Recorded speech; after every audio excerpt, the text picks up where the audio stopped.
ভোর হওয়ার আগেই কেঁপে ওঠে শহর। বিস্ফোরণের শব্দে ঘুম ভাঙে কারাকাসের। পার্শ্ববর্তী আরও কিছু এলাকায় ঘটে বেশ কয়েকটি শক্তিশালী বিস্ফোরণ। অন্ধকার আকাশ ছিঁড়ে ওঠে আগুনের গোলা, বাতাসে ছড়িয়ে পড়ে ধোঁয়ার গন্ধ। মুহূর্তেই বদলে যায় পরিবেশ, কারণ মার্কিন প্রেসিডেন্ট ডোনাল্ড ট্রাম্প হামলার নির্দেশ দিয়েছেন ভেনেজুয়েলায়। হামলার শেষে নিজের সামাজিক যোগাযোগ মাধ্যম ট্রুথ সোশ্যালে ট্রাম্প নিশ্চিত করেছেন এই তথ্য।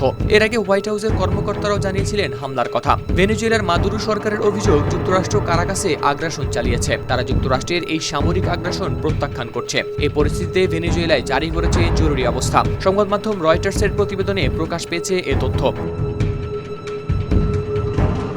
সরকারি কর্মকর্তারা আরও জানান, প্রেসিডেন্ট ট্রাম্প এই হামলার নির্দেশ দিয়েছেন, যদিও পেন্টাগন এ বিষয়ে মন্তব্য করতে রাজি হয়নি। হোয়াইট হাউসও দেয়নি কোনো আনুষ্ঠানিক বিবৃতি। নায়াসিনামাইড ও স্যালিসাইলিক সমৃদ্ধ লিলি ফেস ওয়াশ, যা ফেসের ডেড স্কিন সেল দূর করে দেয় দ্বিগুণ ফাস্টার ব্রাইটেনিং। এদিকে শনিবার ভোরের এই হামলায় কারাকাসের পাশাপাশি মিরান্ডা, আরাগুয়া ও লাগুয়ারা রাজ্যেও হয় ক্ষতিগ্রস্ত। সরকারের বিবৃতিতে বলা হয়, এই অবস্থায় প্রেসিডেন্ট নিকোলাস মাদুরো দেন প্রতিরক্ষা বাহিনী মোতায়েনের নির্দেশ। এদিকে প্রত্যক্ষদর্শীদের ভাষ্যে উঠে আসে বিভীষিকার ছবি। স্থানীয় সময় রাত 2টার দিকে রাজধানী কারাকাস জুড়ে বিস্ফোরণের শব্দ শোনা যায় এবং আকাশে যুদ্ধবিমান ও কালো ধোঁয়াও দেখা যায়। শহরের একটি বড় সামরিক ঘাঁটির কাছে বিচ্ছিন্ন হয়ে পড়েছে বিদ্যুৎ সংযোগ।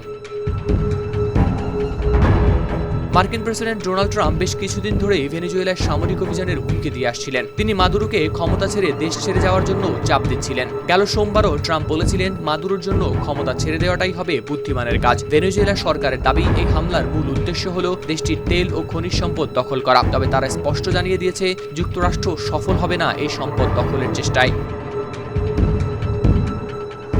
হাওলাদার শামীম, RTV।